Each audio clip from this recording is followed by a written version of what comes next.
una palabra, no dice nada y al mismo tiempo lo esconde todo, igual que el viento que esconde el agua, como las flores que esconden lodo.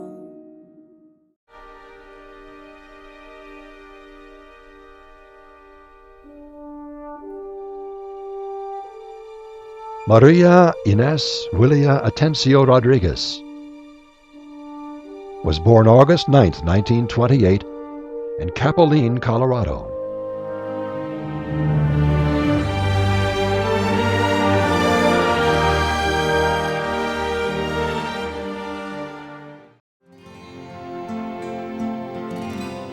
The town of Capilene is located in the San Luis Valley in southern Colorado.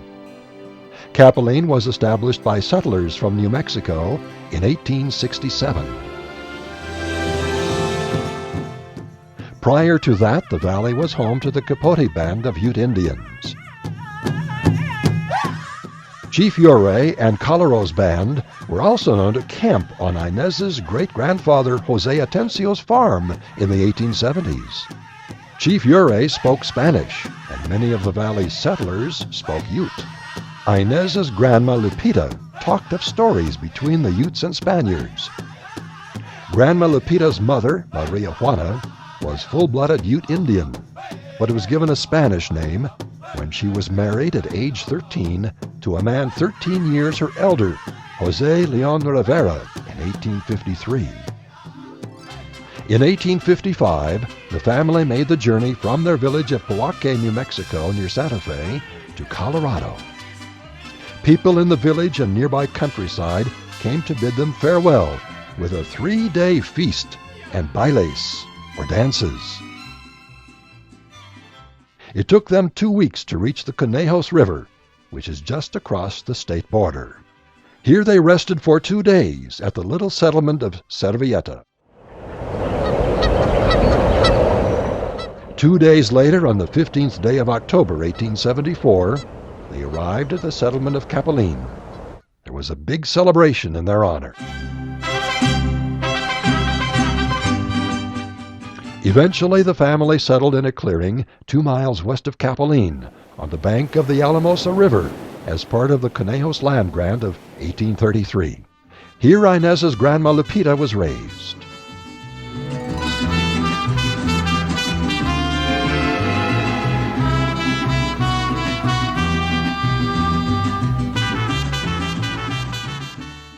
Lupita married Jose Atencio in 1880.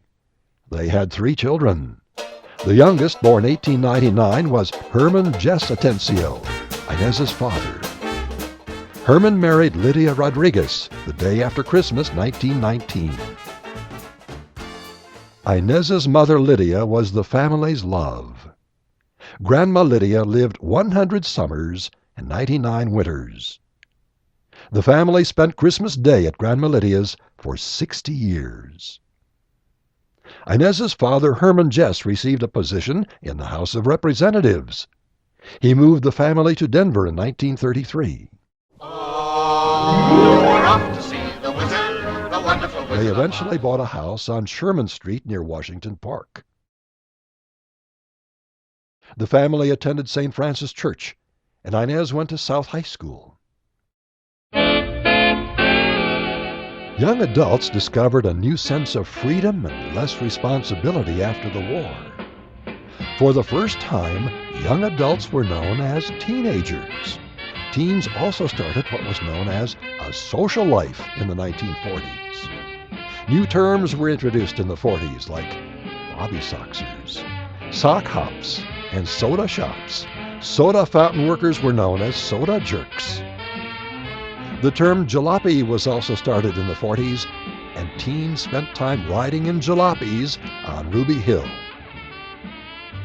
The time was the late 1940s, and this was Inez's heyday.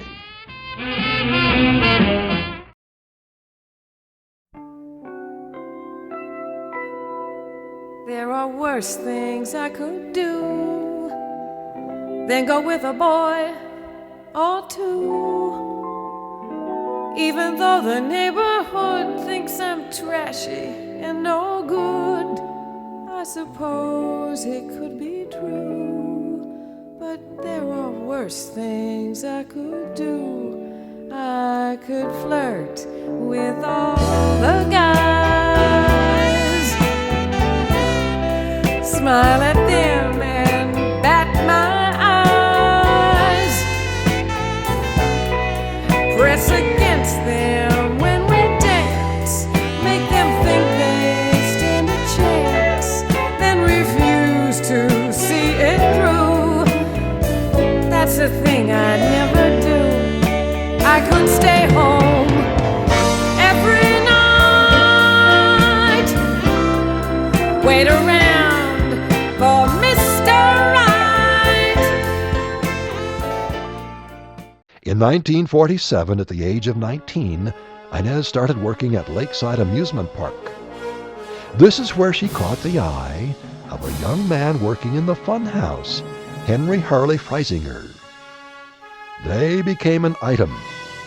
And when Inez went on vacation to California with a girlfriend, Harley realized that he couldn't stand being apart from her. When she came back, Harley asked her to marry him. They were married April 22nd, 1950, in Wheat Ridge, Colorado. In 1951, they had their first child, Henry Harley Frisinger Jr. 2 years later, Inez had a daughter, Lydia Marie Frisinger. The family purchased their first home on South Wyandotte Street near Ruby Hill. In 1953, they acquired the home Inez resided in the rest of her life at 1721 South Zunai. In 1968, Inez went to the doctor thinking she had an ulcer. The ulcer turned out to be bigger than she thought. It stayed with her the rest of her life. She named it Andy. Andrew Anthony Frisinger was born December 13, 1968. Inez spent the 1970s raising Andy with help from Grandma Lydia.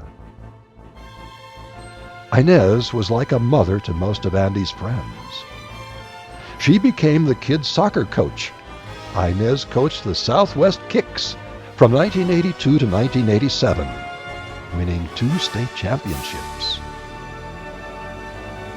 In the 1990s, she forced Andy to go to college by forging his signature and applying for him.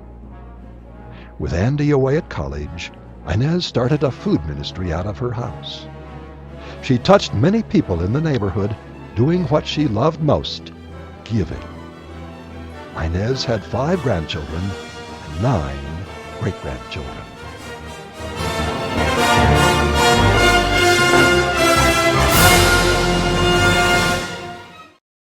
My name is Andy. Inez is my grandma. I'm at Ruby Hill. My grandma loved Ruby Hill. They used to drive in jalopies here with boys. That was before it was a park. The real hill is closer to Jewel. That's where the Indians camped. In the 1950s, they used it for a dump. But that's the hill closer to Florida. My grandma loved living on the hill. My grandma wanted her ashes to be spared here. I'll give me the ashes. There you go. Thank you. Here's to you, my love. Bye, Grandma.